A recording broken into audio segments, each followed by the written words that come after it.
Kumbinsido ang prosekusyon na strategiya talaga ng depensa ang pagpapatagal umano sa paglilitis.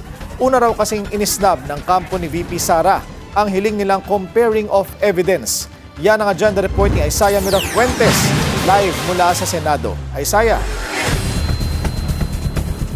Willard, sa 14th day ng impeachment trial laban kay Vice President Sara Duterte, marami na naman ang naungkat. Kabilang na nga dyan, Willard, kung sino yung mga tumanggap ng mga bahagi ng pondo nitong confidential funds at kung saan ito nagamit. Kabilang nga, Willard, sa mga nalaman sa paglilitis ngayong araw na yung confidential funds ay ginamit sa mga Christmas party na ayon, Willard, sa prosekusyon, hindi yan ang dapat pinagagamitan ng mga kompedensyal na pondo.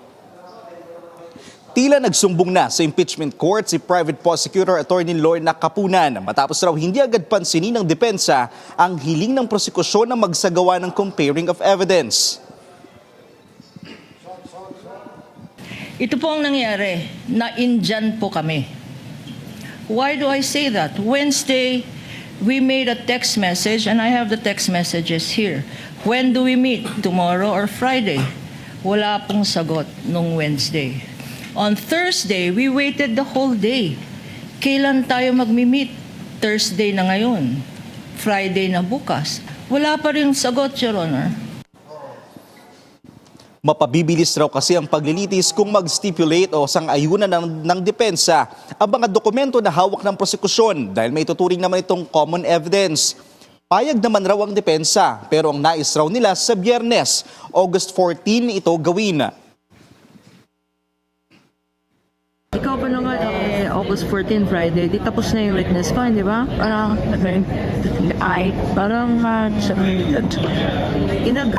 ba kami? Para sa prosekusyon, tila estratehiya ito ng depensa para bumagal ang paglilitis.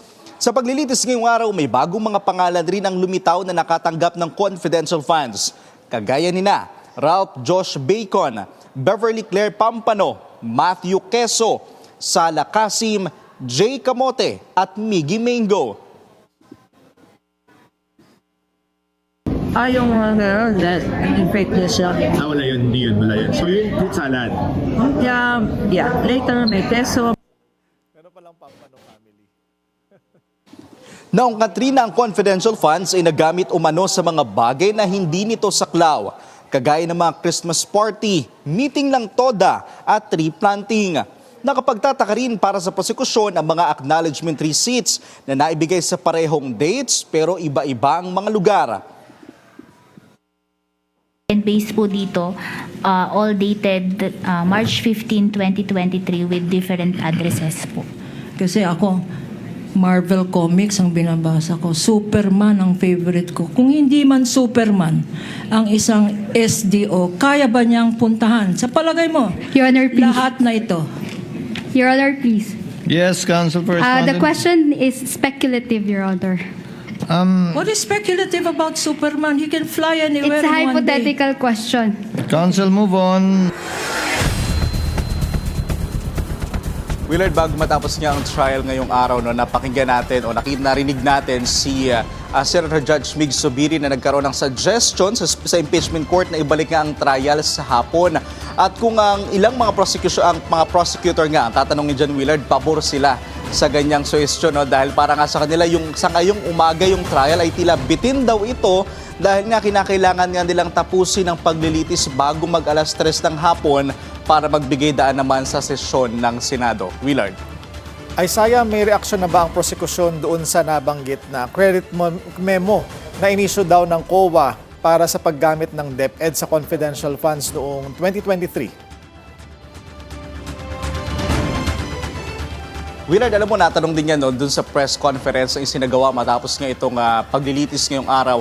Ang sinasabi nila, Willard, abangan daw ang susunod na susunod na testigo na ihaharap ng prosekusyon dahil nga itong mga testigong hinaharap nila may Posible na may pagkaiba-iba daw yung mga sinasabi, pero daw sa huli ng paglilitis, kapag daw tinahi-tahi itong mga sasabihin ng kanilang mga testigo, doon daw natin malaman o doon daw malalaman, even ng mga senator judge, yung kabuoang detalye na gusto nilang ipaalam kung paano nga ginamit ng bise yung confidential funds. So sinasabi nila sa atin, inaasahan natin nga may hostile witness na ihaharap matapos itong si Sailin Del Campo. So aabangan natin kung paano yan sasagutin ng susunod na testigo. Willard.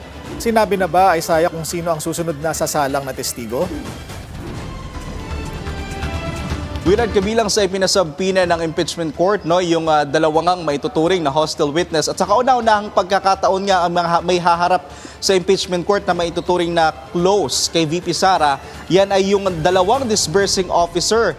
Yung isa sa OVP, si Gina Acosta, at yung isa naman sa DepEd na si Edward Fajarda. Yun yung sinasabi sa atin ng prosecution, Willard, na dapat daw tutukan dahil sila yung pinaka nakakaalam. Masasabing may malaking impormasyon kung saan nga talaga nagamit itong confidential funds na ipinagkatiwala sa opisina ni VP Sara. Willard. Maraming salamat, Isaiah Mirafuentes, nag-uulat ng live mula sa Senado. Manatiling nakatutok sa Bilyonaryo News Channel, sumubaybay sa aming social media accounts at mag-subscribe sa aming YouTube channel para sa mga eksklusibong balita at storya.